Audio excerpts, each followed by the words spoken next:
జై శ్రీమన్నారాయణ. శ్రీమతే రామానుజాయ నమః. ఈరోజు మంచి మాట. మనమందరం ఎదురు చూసే రోజు రానే వచ్చింది. గొప్ప విశేషమైనది. భగవత్ విషయ కాలక్షేప సమాపనోత్సవము. షాత్తూమురై తిరువాయిముజి అనే దివ్య ప్రబంధ గ్రంథము గురించి కొన్ని మంచి మాటలు. పరమ భాగవతోత్తములైన ఆళ్వార్లు అనంత భక్తి పారవస్యంతో గానం చేసిన వేద వాగ్మయ సాహిత్యము అజరామరమైనది. ద్వాపర యుగంలో వీరి ఆవిర్భావ ప్రస్తావన ఉన్నట్లు చెప్తారు. కలియుగంలో నారాయణ భక్తులు ఎక్కువగా ద్రవిడ దేశంలో ఆవిర్భవిస్తారని, భగవత్ ప్రచారం చేస్తారని అంటారు. అలాగే భగవదంశములైన ఆళ్వార్లు ద్రవిడ దేశంలో భక్తి సామ్రాజ్యాన్ని విస్తరించారు. దాదాపు 200 సంవత్సరముల అనంతరము తన యోగశక్తితో సరియైన పద్ధతిలో శృతిమయము చేసి గానం చేసిన ద్రవిడ భక్తజనానికి అందించిన ధన్యజీవి నాదముని. ఇలా శృతిబద్ధము చేసిన పాసురాలు 4000 నాలాయిర దివ్య ప్రబంధంగా ప్రాచుర్యంలోకి వచ్చాయి.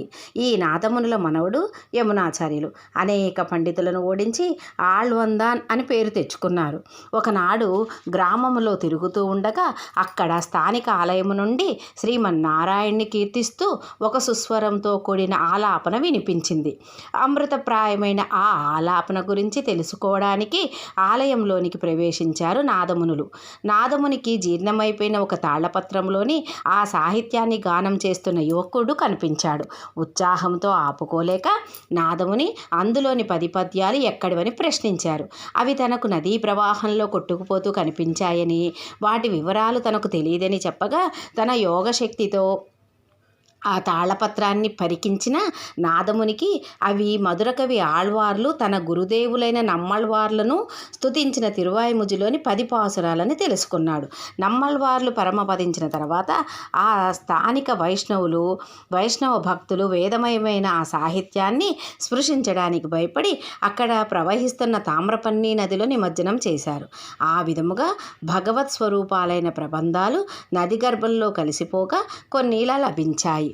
అలా లభించిన 10 పాసురాలలోని భక్తిభావ వర్షంలో తడిచిన నాదమునులకు తిరువాయిముజిలోని మిగిలిన భాగమంతా వినే భాగ్యం కోల్పోయానని పరిపరి విధాలా విలపించారు. కానీ సముద్ర గర్భంలో కలిసిపోయిన ఆ ప్రబంధాలను సాధించి ఎలాగైనా ఆ భక్తి సాహిత్యాన్ని అందరికీ అందించి ప్రజలందరికీ భగవన్ముక్తిని కలగచేయాలని సంకల్పించారు. సహజముగానే యోగ విద్వాంస సంపన్నుడైన నాదమునులు తన యోగశక్తితో నమ్మళ్వార్లను ప్రసన్నం చేసుకున్నారు. ఆర్తితో ప్రార్థించారు. నాదమునుల యొక్క ఆవేదనను అర్థం చేసుకున్న నమ్మళ్వార్లు సంతోషించి స్వయముగా నాదమునుల ముందు నిలిచి తన భావాలను ప్రసాదించారు. ఈ విధముగా కాలగర్భంలో కలిసిపోయిన పాసురాలన్నింటినీ ఆకళింపు చేసుకుని వాటికి పునర్జీవం పోయాలని భావించారు. ఆ విధంగా లభించిన ప్రబంధ సాహిత్య సంపదనంతా క్రోడీకరించి శృతిబద్ధము చేసి వైష్ణవ భక్త జనానికి అందించారు. ఇలా శృతిబద్ధము చేసిన పాసురాలు 4000. ఈ పాసురాలు నాలాయిర దివ్య ప్రబంధంగా ప్రాచుర్యంలోకి వచ్చాయి. నమ్మళ్వార్లు రచించిన ద్రవిడ ప్రబంధాలు 4 సంస్కృత వేదాలతో సమానము. వేదాలలో భగవంతునికి ఇష్టమైనది సామవేదము. అలాంటి సామవేదానికి సస్సమానమైనది తిరువాయిముజి ప్రబంధము. అలాంటి తిరువాయిముజి అంటే భగవంతుడికి ఇష్టమైన సామవేదాన్ని సేవించుకొని షాత్తూమురై ఉత్సవాన్ని ఈరోజు జరుపుకుంటున్నాము. ఇలాంటి భగవద్విషయ సమాపన మహోత్సవమునకు అందరికీ శుభ ఆహ్వానము. యూట్యూబ్ ద్వారా కూడా అందరూ వీక్షించవచ్చు.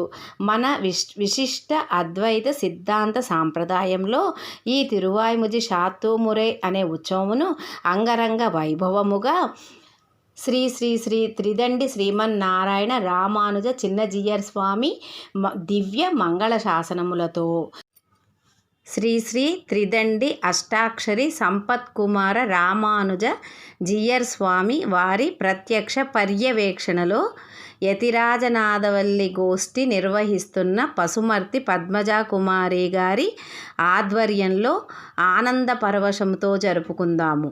జై శ్రీమన్నారాయణ. రామానుజదాసి, కొనకళ్ళ సంధ్యారాణి.